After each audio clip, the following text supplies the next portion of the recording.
Hello. I want to start with a little bit of history here. If I may quote our president, let me be clear on what I have said in the past about Obamacare. This is what I said in July, 2 years ago. It's almost like they're building a structure inside to build a government that you don't even recognize. This man is going to say whatever he has to say to change this structure. This guy, you watch that guy? It's crazy. A year and a half ago, July 22nd, 2009. When I said that, that's ridiculous conspiratorial nonsense. He says they're building a structure, framework. What? They just want to cover all Americans. Stop him. It's dangerous rhetoric. He's scaring old people. Did you guys happen to see Barack Obama? Yesterday, he was on the Jon Stewart show, and this is what he said. Look, when Social Security was passed, it applied to widows and orphans, and it was a very restricted program. And over time, that structure that was built ended up developing into the most important social safety net that we have in our country. The same is true on every piece of progressive legislation, every bit of progress that we've made. But the point is that we had created a structure, we had put a framework in place that allowed us then to continue to make progress. Who would have seen that coming? Oh, wait a minute. This is what I said during the entire health care debate. At the time, they denied it over and over again. Called me crazy, everything under the sun. I told you they were laying a structure with this bill for the country. Eventually, you won't recognize it. You don't suppose that this is the reason why they want me off the air so badly, do you? I mean, that I'm exposing them, that somehow or another, it's almost like I'm getting intel from the inside, isn't it? Do you remember the statement from Jacob Hacker at the Tides Foundation Forum in 2008? We played it over and over again. Someone once said to me, this is a Trojan horse for single payer. And I said, well, it's not a Trojan horse, right? It's just right there. I'm telling you. The Tides Foundation. That organization's starting to become more clear now, isn't it? There it is, Tides Foundation saying exactly what the president just verified. Now, you add this to what we played for you about what Van Jones has said in the past. Listen. One of the things that has happened, I think, too often to progressives is that we don't understand the relationship between minimum goals and maximum goals. Right after Rosa Parks refused to give up her seat, if the civil rights leaders had jumped out and said, okay, now we want reparations for slavery, we want redistribution of all wealth, and we want to legalize mixed marriages. If that had been they had come out with a maximum program the very next day, they'd have been laughed at. Instead, they came out with a very minimum program. We just want to integrate these buses. The students a few years later came out with a very minimum program. We just want to sit at the lunch counter. But inside that minimum demand was a very radical kernel that eventually meant that from 1954 to 1968, complete revolution was on the table for this country. And I think that this green movement has to pursue those same steps and stages.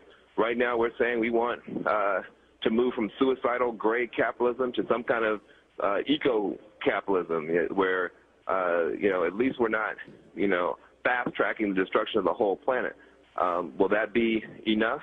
No, it won't be enough. We want to go beyond systems of exploitation and oppression altogether. Oppression, exploitation, and oppression. Wait a minute, those are the words that I hear from the story of stuff in the Tides Foundation. Exploitation and oppression, that's liberation theology. Wait a minute, that's what D'Souza talks about in his book. Listen to their own words. Don't take my word for it. Listen to their words.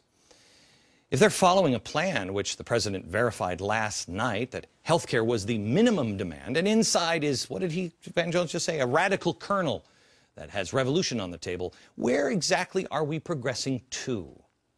This is why the Tides Foundation, this is why George Soros and this administration has done what no other group in an administration, no other political party has ever done to anyone in the history of America.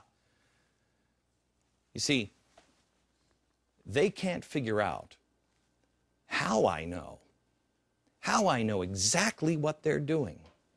And it drives them crazy.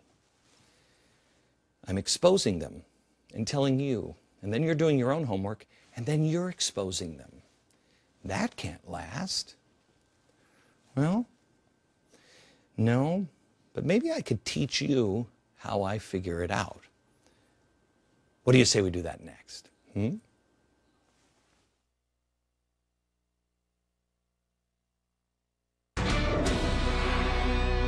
I've been telling you for a while, you have to think differently. You have to think out of the box. You can't approach the thinking and what's going on in our country with a traditional point of view and ideology.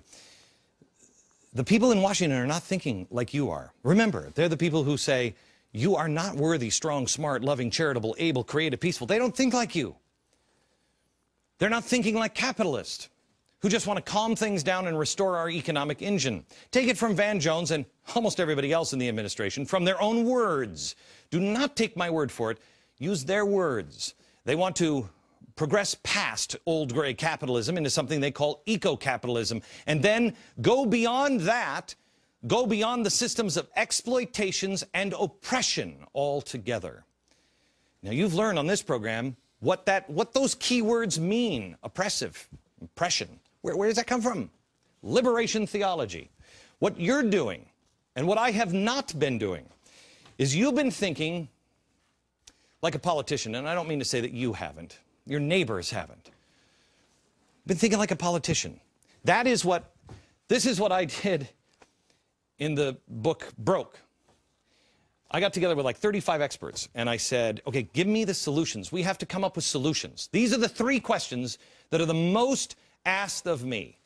How did we get here? Is it really that bad? And how do we get out? So I spent over a year on this book. And the one thing I said is, do not tell me things that are standard, that we think, oh yeah, well, we can do that. I don't want to hear about those. I want to hear what we must do. And that's what the Tides Foundation did. If they're a progressive, they said, what must we do? And that box is this big. And it is fundamentally transform America. And I've been trying to show you this box the whole time. Here's healthcare. They told you, no, we're not trying to, no, we're only doing this. With DHS, no, we're only doing this. With the FCC, no.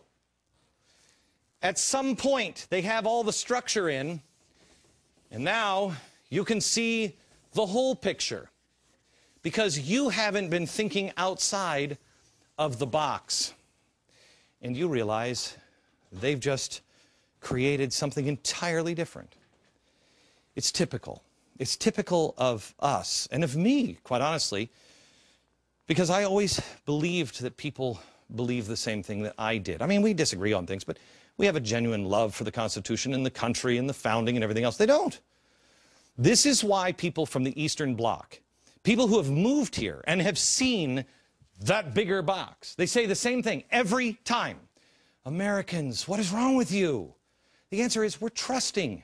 We're good people. We're innocent. They're counting on us in Washington saying, oh, that's silly. They wouldn't do that. Why would they do that? Why would they want to build a new structure inside our current system? That doesn't make any sense. Exactly. Exactly. Unless you're seeing a different structure entirely, and you need the pieces to be able to erase the old box lines. All they need is the emergency to turn it on. The president just admitted to this very thing with all progressive bills. The structure is there so we can progress. That means erase the lines. That's why you are such a danger. That's why I can tell you, I can see them coming a million miles away. I can tell you what they're going to do. I can tell you what they're working on. They don't know how. I know how they move. How? Because I don't think inside the lines that they are so desperate for you to see. You're getting evidence every day. This is why they never correct what I say. They don't take me down on what I said in context. No, they can't. They don't mention the things that I've said in context. Why? Because I'm right. They'll just tell you that I'm dangerous. They'll plant seeds against me. They will smear me, etc. Whatever. I'm dangerous, Juan Williams is dangerous, you're dangerous, whatever. Think outside of the box and we'll survive.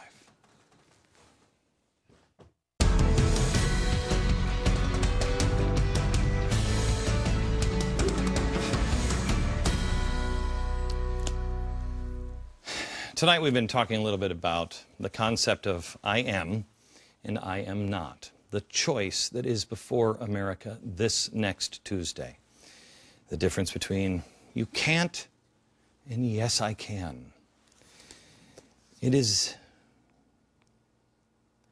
something that we must teach ourselves.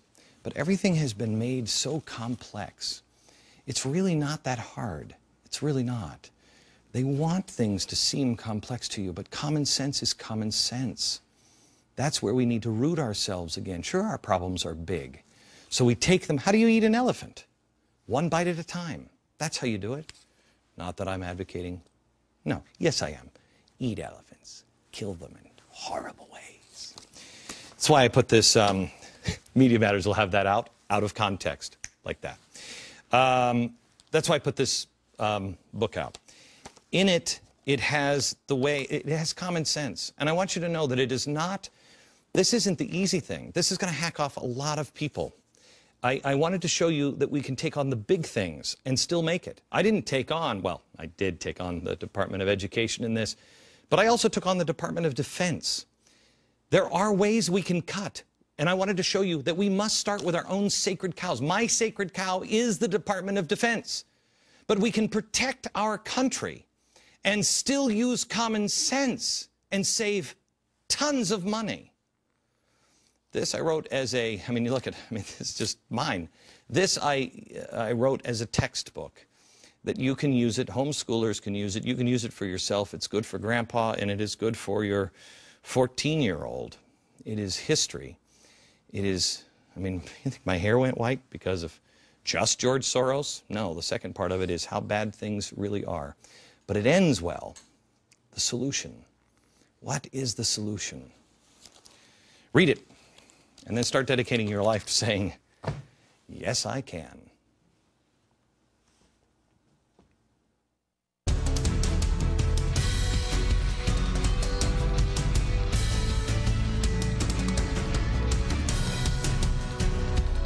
Hope to see you this weekend and Sunday night, special edition of the Glenn Beck program. Sunday, I think it's at 5 o'clock. Searching for George Washington and George Bailey. We'll see you then. From New York, good night, America.